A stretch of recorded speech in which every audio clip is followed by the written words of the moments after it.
আমরা গাড়ির যে সমস্যাগুলো আছে সেই সমস্যাগুলো নিয়ে আপনাদেরকে কিছু সতর্ক করার চেষ্টা করি এবং কিছু ইনফরমেশন দিই আপনাদেরকে, যেগুলো আসলে কিভাবে ভালোভাবে চালাবেন। তো সেইভাবে যেহেতু আমরা হাইব্রিড গাড়িটা নিয়ে একটু বেশি কাজ করি, সেখান থেকে যদি আমরা বলতে যাই, যেহেতু আমরা টয়োটা, নিসান এবং হুন্ডা গাড়ির বেশি কাজ করি হাইব্রিড গাড়িগুলার, তো এখান থেকে যদি আমরা বলতে যাই, তো এই নিসান এক্সটেল হাইব্রিড গাড়িগুলোর কিন্তু কমন কিছু প্রবলেম আছে। তার মধ্যে আমাদের এই নিসান এক্সটেল গাড়িগুলার যখন প্রবলেম হবে, তখন সবার প্রথমে গাড়ির যে ড্যাশবোর্ডে আছে, ড্যাশবোর্ডের মধ্যে সম্পূর্ণ লাইটগুলা জ্বলে উঠবে। বলতে দেখা যাবে যে অনেকগুলা লাইট চলে আসে, ট্রাকশন কন্ট্রোলের লাইট আসবে, এবিএস মডেলের লাইট আসবে, চেক বাতি আসবে, এবং গাড়ির যে আরো ছোট ছোট কিছু সিগন্যাল বাতি থাকে, যেগুলো আমাদেরকে সতর্ক করে, সেই ড্যাশবোর্ডে ওই লাইটগুলো চলে আসবে। আর সেই সাথে এবিএস মডেল যখন নষ্ট হয়ে যাবে, তখন আমাদের গাড়ির ব্রেকটা যে আছে, ব্রেকটা আগে যেভাবে করে ধরতো তার চেয়ে একটু লুজ হয়ে যাবে। মনে হবে এক জায়গায় ব্রেক দিচ্ছেন আর একটু সামনের দিক চলে যাচ্ছে, ব্রেকটা আপনার নিয়ন্ত্রণে থাকবে না। কিংবা 50, 60, 70-এ যখন চালাতে যাবেন, তখন ব্রেক করলে মনে হবে যে ট্রাকশন কন্ট্রোল কিংবা এবিএস না কাজ করার কারণে এই গাড়ির ব্রেকিং এর একটা সমস্যা দেখা দিবে।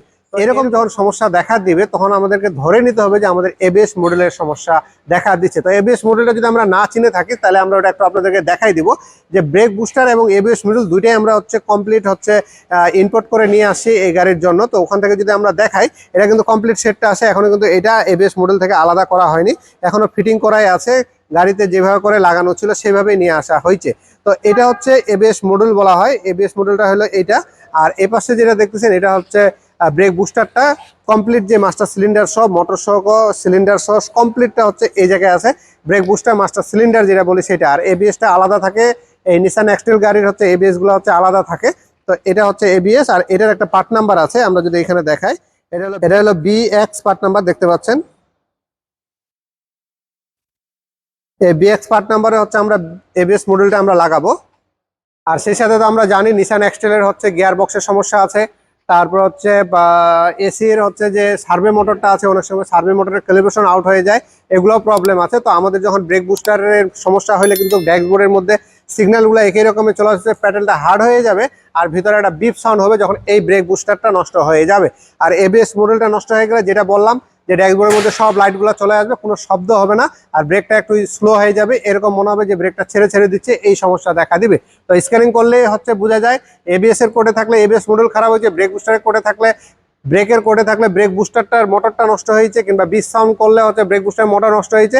আবার যদি প্যাডেলটা নিচের দিকে একেবারেই চলে যায় সবসময়ের জন্য, সেক্ষেত্রে ধরে নিতে হবে যে সিলিন্ডারটা আছে, সিলিন্ডারটাও নষ্ট হয় অনেক সময়। তো আমাদের এরকম কাজ আছে, কাজের সমস্যা হয়, সমাধান করার জন্য আমরা একটা অথেন্টিক জায়গা খুঁজে পাই না, তখন আমাদের একটা বিভিন্ন ধরনের বিভ্রান্তরের মধ্যে পড়তে হয়। তা আমরা সবসময় আপনাদের জন্য এই কাজগুলো ভালোভাবে করার চেষ্টা করি।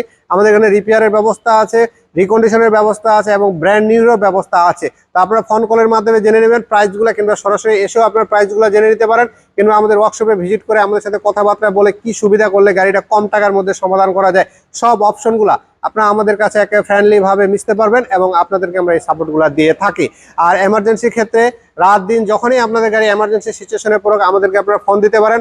আমরা আপনাদেরকে সব সময় সেবা দেওয়ার চেষ্টা করি, কিংবা এই সার্ভিসগুলো দেওয়ার চেষ্টা করি, যে কিভাবে আপনাদের গাড়িগুলো সেফ জোনে রাখা যায়, কিংবা আপনার বিপদে বলে উদ্ধার কিভাবে করা যায়, এই বিষয়গুলো আমরা সবসময় নজরে রাখি। এমার্জেন্সি সিচুয়েশনে পড়লে অবশ্যই আমাদের সাথে যোগাযোগ করবেন। সব মিলে ভালো থাকবেন, আমাদের জন্য দোয়া করবেন। ধন্যবাদ।